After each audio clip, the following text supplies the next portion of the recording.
সুপ্রিয় শিক্ষার্থী বন্ধুরা, টিবিসি মাই স্টাডি চ্যানেলে তোমাদের সকলকে স্বাগত জানাচ্ছি। আশা করি তোমরা সকলে ভালো আছো। তো তোমরা দেখতেই পাচ্ছ আজ কী নিয়ে আলোচনা করছি। তোমরা যারা দশম শ্রেণীতে পড়াশোনা করছো, তোমাদের জন্য প্রি বোর্ড পরীক্ষা বলো আর মাধ্যমিক পরীক্ষা বলো, উভয় পরীক্ষার জন্য গুরুত্বপূর্ণ কিছু প্রশ্নের সাজেশন নিয়ে এসেছি। তোমরা অনুরোধ করেছো তোমাদের দেবতামোড়া ও ডম্বুর থেকে কিছু গুরুত্বপূর্ণ প্রশ্ন দেওয়ার জন্য, বলেছো 1-এর মান, 2-এর মান কিংবা 5-এর মান দেওয়ার জন্য। তো তোমাদের জন্য সবগুলি তৈরি করেছি। এই প্রশ্নগুলি শিখলে তোমাদের পরীক্ষার জন্য যথেষ্ট হবে। দীর্ঘ অনেক বছর হয়ে গেছে দেবতামোড়া ও ডম্বুর এই গল্পটি থেকে কোনো প্রশ্ন আসে না। করোনার সময় এই গল্পটা বাদ ছিল। 2019 সাল পর্যন্ত মাধ্যমিক পরীক্ষায় এই গল্পটি থেকে প্রশ্ন এসেছে। তো অনেক বছর পর আবার আসতে চলেছে তোমাদের এই গল্পটি থেকে। তো গুরুত্বপূর্ণ কি প্রশ্ন সেগুলি চলো একবার তোমাদের সামনে তুলে ধরি। প্রথম প্রশ্ন খুবই ইম্পর্টেন্ট প্রশ্ন মাধ্যমিক পরীক্ষা কিংবা প্রি বোর্ড পরীক্ষার জন্য। এই স্থান দেবতামোড়া নামে অভিহিত হয়। কার লেখা কোন রচনার অংশ? স্থানটি কোথায় অবস্থিত বা কোন স্থানকে দেবতামোড়া বলে? কারা স্থানটিকে দেবতামোড়া বলে মান্য করে? খুবই ইম্পর্টেন্ট প্রশ্ন। ইহাই ডম্বুর নামে প্রসিদ্ধ, সেটাও গুরুত্বপূর্ণ প্রশ্ন। ডম্বুর কি, এর উৎপত্তি কিভাবে হয়েছে? ডম্বুর সম্বন্ধে যা জানো লিখো। তারপরে প্রশ্ন ইহা জ্ঞাত হওয়া যায় না। তো প্রথম কয়েকটা প্রশ্ন সবগুলি ইম্পর্টেন্ট রয়েছে, কোনোভাবে তোমরা এগুলি বাদ দিতে পারবে না। বক্তাকে কোন বিষয়ে জ্ঞাত হওয়া যায় না? জ্ঞাত না হওয়ার কারণ কি লিখো। অধুনা ত্রিপুরা দেশের কোনো স্থানেই ভাস্কর শিল্পী বর্তমান নাই। ঠিক আছে, কার লেখা কোন রচনার অংশ? ভাস্কর শিল্পী কথার অর্থ কি? ত্রিপুরা রাজ্যে ভাস্কর শিল্পী না থাকার কারণ কি? তো এগুলি যদি শিখো তোমরা তাহলে এদিকে 2-এর মানের জন্য কাজে আসবে। যদি এই লাইনটা দেওয়া থাকে, বলা হয় ভাস্কর শিল্পী কি, তাহলে 2 থাকতে পারে। বা কার লেখা কোন রচনার অংশ?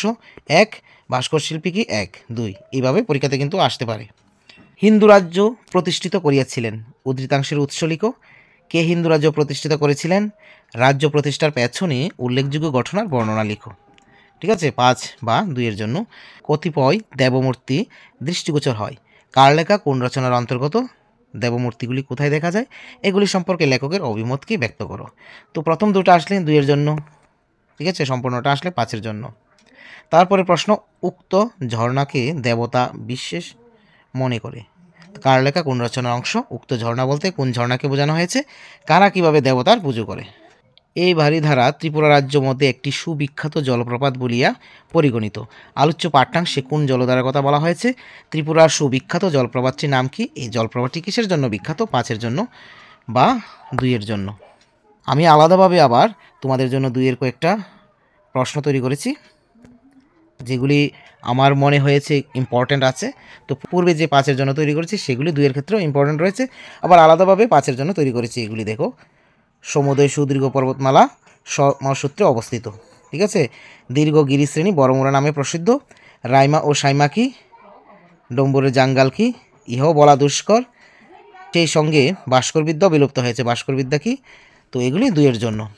কোনো কারণে যদি এগুলি 5-এর জন্য আসে, তবুও তোমরা যদি গল্পটির বিষয়বস্তু জেনে রাখো তাহলে উত্তর করতে পারবে। তো মোস্ট ইম্পর্ট্যান্ট প্রশ্নগুলি এখানে তুলে ধরেছি। তোমরা যদি সবগুলি শিখতে না পারো তাহলে যেগুলি স্টার দেওয়া আছে এগুলি কোনোভাবেই বাদ দেবে না, অবশ্যই পড়বে।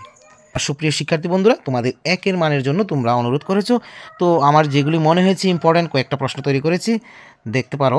দেবতামোড়া ও ডম্বুর গল্পটি কার লেখা? খুবই ইম্পর্ট্যান্ট। দেবতামোড়া ও ডম্বুর কোথায় অবস্থিত? কোন স্থানটি বড়মোড়া নামে পরিচিত?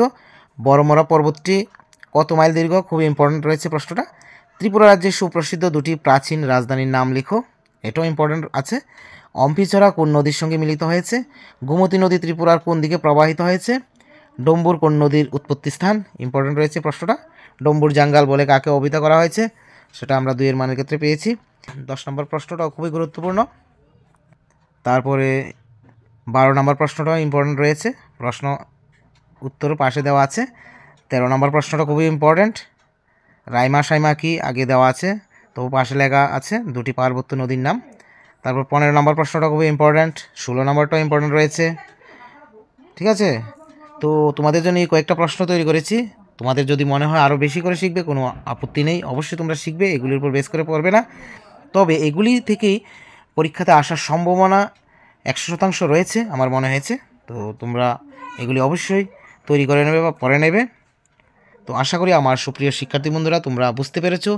এমন যদি আরও ভিডিও পেতে চাও বা এমন ধরনের নোটস বা সাজেশন পেতে চাও তাহলে অবশ্যই চ্যানেলটিকে সাবস্ক্রাইব করে পাশে থাকবে এবং পাশে থাকা বেল আইকন প্রেস করে দেবে।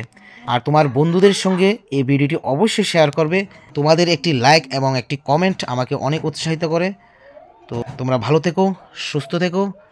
পরবর্তী কোনো এক ভিডিও আবার নিয়ে আসছি। Always by the side of the students. Thank you.